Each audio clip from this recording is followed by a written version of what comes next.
Hello, welcome back to that Eurovision site, Eurovision with a Slice of Life. Um, Today we are going to be looking at some of our national final favorites, but we're not looking at Ooh. songs today. We're going to be looking at the shows themselves. So we're going to be handing out a couple of our own personal awards to our favorites of the season. With me I have the ever lovely Angus and the ever lovely Daniel, who will be joining Hello. me.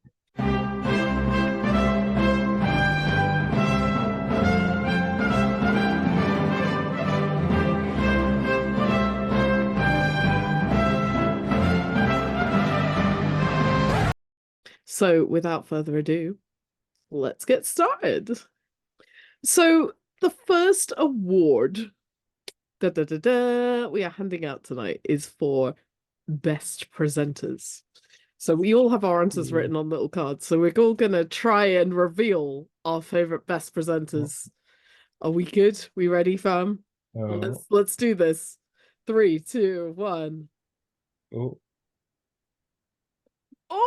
Oh, we have oh. absolutely no agreement whatsoever. So I have gone with Sanremo. Angus has gone with the Una Voce per San Marino final, and Daniel has gone with UMK from Finland. Yeah. So let's have a little chat about that. Angus, let's go. Rationale, do the thing. I will say that there were a lot of good presenters this season, I think. A lot of shows were well presented.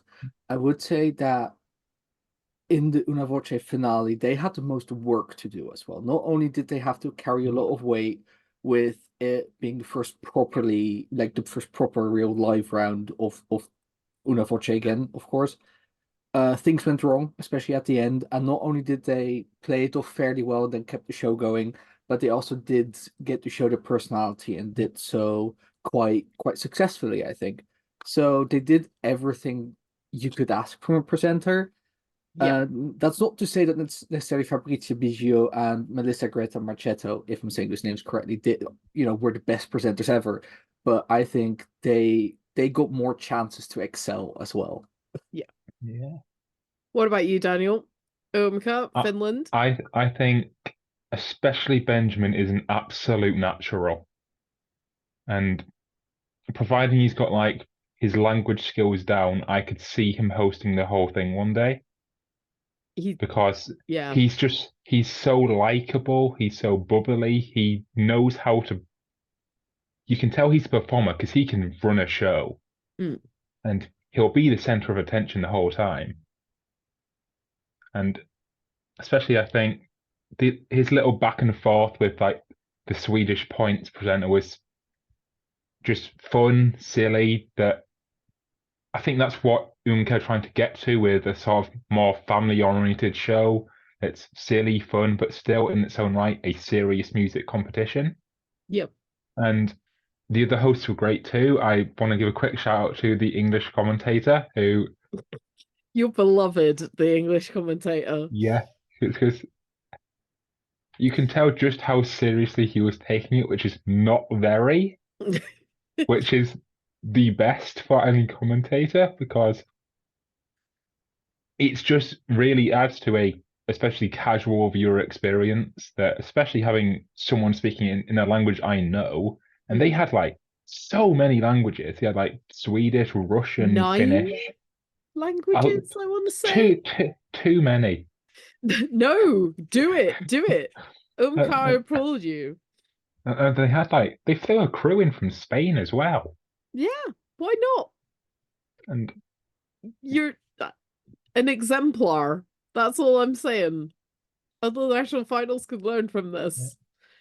And I went for San Remo. I I had considered going San Remo. I had to give a nod to Fiorello and Amadeus and all the other guest presenters that they had. Um, All yeah, of yeah, them. Angus is yaring at me. But it was a delight. It was particularly a delight this year with it being the last year of Amadeus. I just had a fun time. They are all very able to lead a show and take the absolute Michael out of themselves and deal with quite serious topics when it's needed. So like I think the balance with them is really good, and I will be very interested to see who they get next year. Um there are surely some absolute icons who are going to be in the Yeah. running for next year. But they are big boots to fill. This Sanremo has changed so Yeah. much. So we shall see. So the next one we've got for you is the best show format. So we're talking about how the show is actually like put together, how many heats we've got, like what all of this kind of shebang in this. So let's do this again. Have we got our cards? We This is all do. very high tech. 3, 2, 1. Oh, we are never agreeing tonight. So I went for UMK. Daniel went for Benidorm Fest, and I did Angus went for not. Benidorm Fest, and Daniel went for MGP. I'll go to Daniel first this time. I just really like MGP, and apparently this is a minority platform to be on, but I just think it's neat. It's a good, fun way of doing it. That I like that they don't have a set amount of songs in each heat every year. They put them through on how many they think deserve it, and 3 heats I think is a sort of fine balance between the bad of one semi-final ones, which I just hate, and going on a bit, which you see in like Lithuania, Sweden. Lithuania, my nemesis on the Yeah, length yeah, this yes, year. I'm not gonna Lithuania. lie.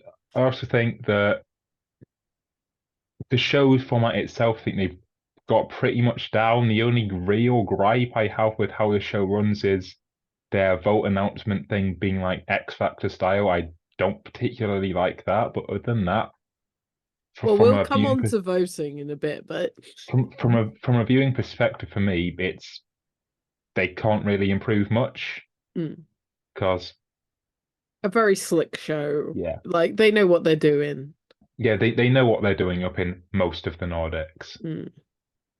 And Angus, Benidorm Fest.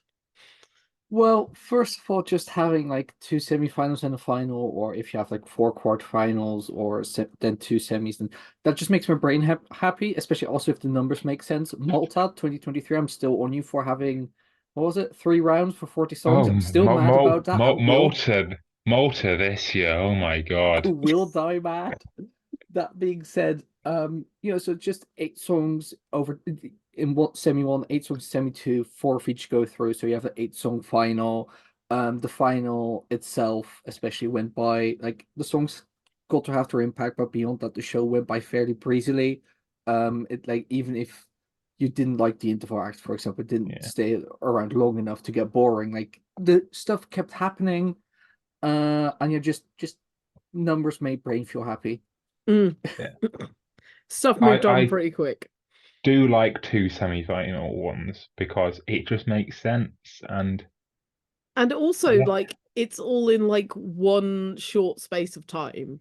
yeah. That's the other thing I like about it. It's like I in a almost went few days, it's done. I almost went Serbia for that reason. Mm. And I went for Finland because I do like just one show. Like, I think having just one show is massively underrated. Um, I think it was a really slick and well put together show. Yeah. I think like the amount of like content that they had supporting that as well was really good. It really good hype. Like, the amount of like stuff going on around it, it felt like a really big deal. Um, and yeah, I that's why I went for Car. I just thought it was like, it's a good one and done, and we don't have many one and Yeah. dones. I think it's definitely better the one and dones as well. I know people do long shows for lots of different reasons. But I think with Finland, 7 songs, a few interval acts, an opening act, a few interval acts, voting, we're done. And I do wish more countries would take the hint. personally.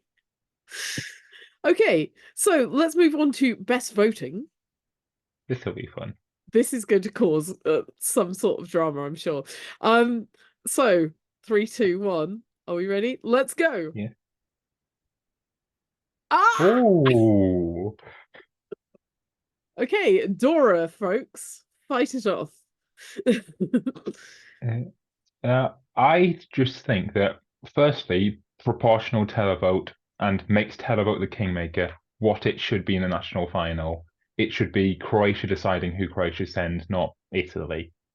But I still think Italy, they still should get a say. But I also like they've got a mix of regional and international juries, which no one else does. But I don't know why they don't, because it shows that the winning song, if it's the jury favorite, gets approved by both music professionals in and out of the country. And it just makes a lot more sense to me than people who don't know the Swedish music industry and people who don't know the European music industry being able to vote. So it's a very fine balance between the two. Anything to add, Angus? I would of course say that what is the best voting structure depends on what you want from a national final. And I've said this before, is it just to select a song for Eurovision, or is it more for music festival where you try to pick the best song at the music festival, whatever the metric for best is. I do think Dora, as also Daniel already said, with those metrics, it does manage to walk the fine line where it satisfies both measures, where it does function as a showcase of Croatian music through also its point system, but it also functions as a good way of picking a song that should hopefully perform decently at Eurovision. So that Croatian music gets a further showcase there. So yeah, that's just proportional voting. Also, that the jury votes don't get converted in strange ways or anything. I Right? There's no hate that nonsense. so It's much. just a very simple, like, the juries get to give out their 1 to 12 points because we have the multiple juries, but we just have that number. The televote has the same amount of points to give out, and that's just proportional. So it's just easy to understand as well. I mean, I went for Cup simply because of the larger skew to the public vote. Personally, I am pro the public should choose their own countries. One, but I do think having a little bit of jury in there just to keep it in check is a good thing, especially when you are talking about a song that is going to go to an international vote. That having a international jury can be a great addition, personally. I think, small juries in country can be too easily skewed one way or another. Personally, I'm pro international vote and pro international and pro the skew to the public vote. So I'm sure we will have some beef later about this, but personally, that's where I am at. So next award is Best Show Graphics. We'll see how we do on this one. Okay, 3, 2, 1. A sweep! Right. I mean, just look at them. Yeah. We haven't even mentioned it, but I think anyone who's just listening to this will already know it is Festival de Canção. Yeah, it is Festival de Canção. Thank you, Angus.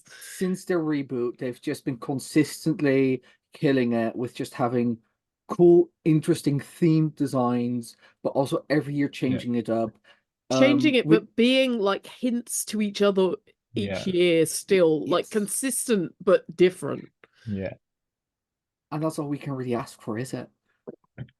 It is probably the only national final, even though I'm not a big fan of FDC.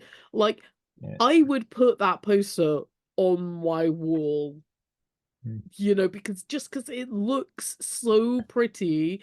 Like, the graphics in motion are good. The graphics on screen are good. The graphics in social media are good. You slap it on a poster, it's still good. They clearly thought it through all the way. And it's just an exemplar to me. I think it goes down to the sounds the graphics make when they move and stuff. That the level of detail they've gone into making sure how like great they are. Some countries are just it's basically like a PowerPoint slide, but Portugal Festival de Canchao, it's just you can tell they care, and I'd also buy the poster. I'd stick it on my wall. Yeah. Like, but it's especially for me, not even a Yeah, Portugal, like there's about 2 songs in the whole of yeah, FDC this year that I enjoyed. I would still buy the poster.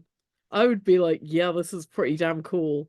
I would buy a little book of it all, you yeah. know? It's really, really stunning and beautiful. Yeah.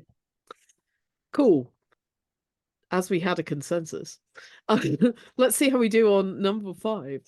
So the best show stage. So this is the actual stage in the arena or television studio or wherever they did it, to that artists were performing on. 3, 2, 1. Ooh. Ooh, so me and Daniel went for Pizzeria, Serbia, and Angus went for Cut. So Angus, you go first. I will say like Pizza E and a few like 2 or 3 others were in my consideration, just as they were all stages that were in some way they felt Eurovision ready, which is not only it shows both the competence of the broadcaster, but also it helps the performers that might be going to Eurovision to prepare for that and to just give the stage show we want. You have the maximum chance of making proper impact. UMK just I mean, it might just also be the camera work, which Mm. is influencing my decision here, but they know how to just transform that stage between each and every single, whether it's a competing act or an interval act, the stage Yeah. looks completely different. Uh, and it's grand, but you can make it look small if you want. You can do anything you want with it as well. And Yeah. that's all I can, yeah, that's just what I want from a stage. I think Yeah. you can tell they want them to host Eurovision on that stage. Mm. And it's hard to make, I think, like arenas as well seem like intimate, and for them to put performances on that stage and make them feel small in the best possible way. I don't mean that as a Yeah. slight. Is real skill. So let's talk about Serbia. Daniel, you go. It's just a really good stage. Is I struggled getting really more than that. I think you just look at the performances that integrate parts of the stage so well. I like look at Theodora, Christina Ferrari, or those, Yeah, even if and you like the staging or not, it's a very, very good use of what they had, I mean, which was good. I felt like even plain without an artist Yeah, on it, without staging, it just looked very yeah, classy. yeah. It But looks nice. when the artists are doing all these different things with the staging, like really like wide big staging, and then like little kind of like over the top or whatever Yeah, staging, it felt like a really perfect stage for me. yeah, They've done a great job there personally. yeah. Right. We have 2 categories coming up for intervals or opening acts, so supporting acts in the performance. So the first is for the best non-ABBA interval or opening act. So 3, 2, 1. Yeah, there was no way we were going to all agree on this one. So I've gone for Bjornzone from Melfest. Daniel has gone for Kumar and Benjamin from Umka, and Angus has gone for Cha Cha Cha by Sanja Vucic. I've said that wrong. From Serbia. I'm gonna pick on Daniel first. It's a medley performance of 2 of my favorite songs from last year, and by 2, I know Angus's opinion on this national final. I think last year's was just so great, and calling back to it with it's sort of just like stunting on everyone else that songs that came fifth and seventh out of seven in your national final are that well received. Like the crowd was going mental for them. And Yeah. I also liked how they incorporated the flag parade into it. That you sort of started off with like the Bond theme, Uruguay Mainen, and then Benjamin's performance, and then afterwards it's just normal Uruguay Mainen, just going at it. Great song, loved it. One of the best songs to never win its national final. I'll just say that. It goes to show that UMK is on the right track if they can invite back their allegedly worst songs of the year and have it be one of the best intervals of the year, I think. For sure. Angus, tell us about Cha Cha Cha. It was just such a great surprise. Like it wasn't like Sayavuchis, first of all, being there, who's just such a great performer and has, had some great songs also in Eurovision. Such a varied performer. And then just semi-lip syncing, I believe, Cha Cha Cha. It was a very anarchic moment, a very anarchic performance. It just very wild. It made me look forward to all the other interval acts that would be coming onto the PSD stage during the contest. None of them were even quite as good. One specific ABBA moment notwithstanding. But yeah, it was just a lot of fun. It was great to see her back. I'm not a Cha Cha Cha fan, and yeah, I enjoyed this performance, and I think that says everything that I can. I mean, I went for Bjornson from Melfest because I was in that arena at that moment. I was just like, my jaw was repeatedly dropping as they brought more people onto that screen. I was like, that's Moz. That's Eric. That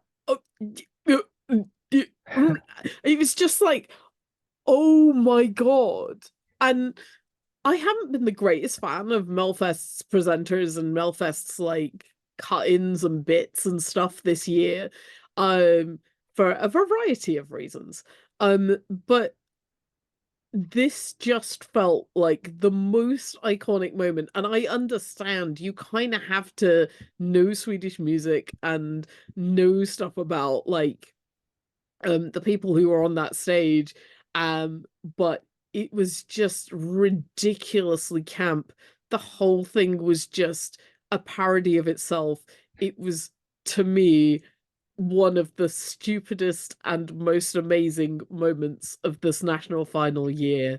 And I don't think it's gonna take a while for them to top that. We'll see how that goes. So now let's move on to the best ABBA related interval stroke opening acts. Obviously this year we are on the anniversary of Waterloo. We're going to Sweden. There is going to be a lot of ABBA. We had ABBA in nearly every national final. We thought about doing a jury round, but we lost count. Yeah, and also didn't want to hear all the ABBA songs all over again. Yeah, we would have missed so many. So yeah, so let's go. Let's see who we went for. 3, 2, 1. Oh, we all have different. So I have Festival de Cancel. Daniel has 18s from Mello in semi-final 1, and Angus has gone for Etapa Nacional. So let's go to Daniel first. If you're gonna do an ABBA medley, get 18s to do a reunion for it. It's as simple as that. Yeah. Anything? Not really. Yeah. I was in the arena. It went off. Obviously Sweden are gonna have the best one. Well, they do have some responsibility, I'm sure. I don't think that'll be the last Swedish ABBA medley we'll see this year. Oh God. Angus. Well, I also want this is not the most important reason, but I wanted to spread the love. FTC was always going to get the Graphical Excellence Award, so looking around, because FTC is my second choice here. Yeah, no, it's up at National. It was orchestra. It was just there was no singing, and by God were some of the ABBA medleys and tributes and whatever butchered this year by singers. It's also just nice. It's just nice to not hear singing because there are very well composed songs, and also like the singing melodies and everything. The vocal melodies are very well composed. So just hearing that with a bunch of strings and everything on stage, uh, was just lovely. It's just very pleasing to listen to. Yeah. And I went for Portugal's Festival de Canção. I did not watch this live. I watched this back, and I was just pleasantly surprised by it. Like, it was probably the last ever medley I heard this year, from all the national finals, because I wasn't watching it live. And well, I mean, it would have been if I had been watching it live. But it was just a really well done moment. Like, having it with a full band and everything just felt so much more complete to me. Like, I know we're gonna get ABBA to death this year, but it's if you're gonna do it nicely, I think. And Mimi Cat, my beloved. I just want to Yeah. say that, just she's adorable and I love her. Yeah. So our last award is for the most improved from 2023. So the national final that is improved the most since the 2023 season. So 3, 2, 1. Oh, so I've gone for Malta, Mesk. Angus has gone for Eurosong, and Daniel has gone from San Remo. Okay, Angus.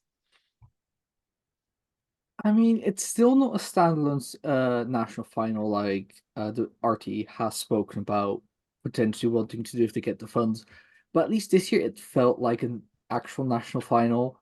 Last year between song selection, general show setup, etc., it was a mess. I think everyone acknowledged that that was not a great setup for anyone. And this year, just with how they treated the press before it, how the performances were like just in the studio, how they sounded, how they looked, it felt like a national final. I'm still very angry about we need commentary between the tracks, like that still feels wrong to me. But that's not Ireland exclusive anyway. So what you gonna do? But yeah, I'm just very happy that it felt more like an actual event rather than this is just a variety night basically in which we just happen to Yeah. have 6 performers instead of 2 comedians. Yeah. Yeah. Yeah. Daniel? I know we've said not about the songs, but it just helped massively with just my enjoyment of the whole thing. That it was for me just so much more watchable this year because I'm actually getting invested in all the people like Darlie in the storyline as well. And it Yeah. just felt a lot more like I would be willing to spend a week of evenings watching this show than I did last year because wasn't a fan last year, didn't really watch it at all. But I think especially maybe my favorite night of the whole season was the covers night, which Mm. it was great. I don't think it was at the same standard at all last year, at least for me. And they've got a great music industry that a lot of artists I like are in. So I hope they're losing Amadeus and Fiorello. I just hope they keep going up rather than meh. Yeah. And I went for Malta, which I know is going to be controversial, but Malta last year felt like an absolute dumpster fire to me. Was it not this And year? no, I don't think it was. I think Malta learned a lesson. They sat there and went, we can't actually deliver this whole thing live.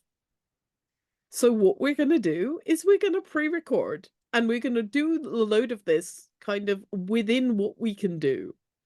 And I hope that they will be able at some point to come back and do this properly live. But what happened on the night, despite the fact that there were problems and things did go weird every now and then, and there were points where it was absolutely too long, it was not a clusterfuck. I don't think to improve you have to be the top of your game. You just have to be better than last time. And I think they are slowly learning. And I'd also like to give them some kudos kind of for the amount of content that they put out. Like they really tried to like build the hype for it for all the artists this year and really tried to get us to know all the artists. And if you didn't engage with it, you didn't engage with it. You could have just tuned in for the final night and be done. But I think they are at least listening and looking at what they've got and working within their means. And I think what has come out this year has been much better because of it. Regardless of whether you agree with the song's quality or not, like the songs in general that came out of MESC this year, I think were a lot better. And the performances on the night were a lot better. And the banter in the green room was funny. And the whole thing felt like kind of a family affair. And it was like very cute. So I know lots of people will throw shade at MESC, but I'm actually kind of slightly fond of it. It's not where it should be, but it's definitely improved. At least there was no Schlager Parade this year like last year. There was an ABBA medley. We'll not talk about that. That's the other side. But if they are listening, can they do away with whatever semi-final qualification thing they had going on? Because there should not be a show where nobody qualifies. Yeah, but hopefully they will have learned from last year. Like, I don't agree with the amount of dead space we had between the qualifying rounds and the final rounds because it was like 2 months, 3 months. But equally, I think they did a lot better from last year, and I look forward to seeing what they do next year. Yeah. Right. That is our 8 categories. Thank you very, very much for watching. If you've watched this whole thing, well done. I just want to say thank you to Angus and thank you to Daniel for joining me. If you enjoyed this recap, hit the thumbs up, subscribe to our YouTube channel, be notified when we have a new recap, interview, or reaction video. Also, be sure to follow us on That Euro site on Twitter, Facebook, Threads, Blue Sky, Tumblr, and Instagram. Also, be sure to check out. Oh, thank you. And also be sure to check out That Eurovision podcast on all the streaming sites, Spotify, Apple Podcasts, and wherever else you get your podcasts. All that's left for me to say is thank you to Angus, thank you to Daniel, and thank you for watching. See ya. Bye.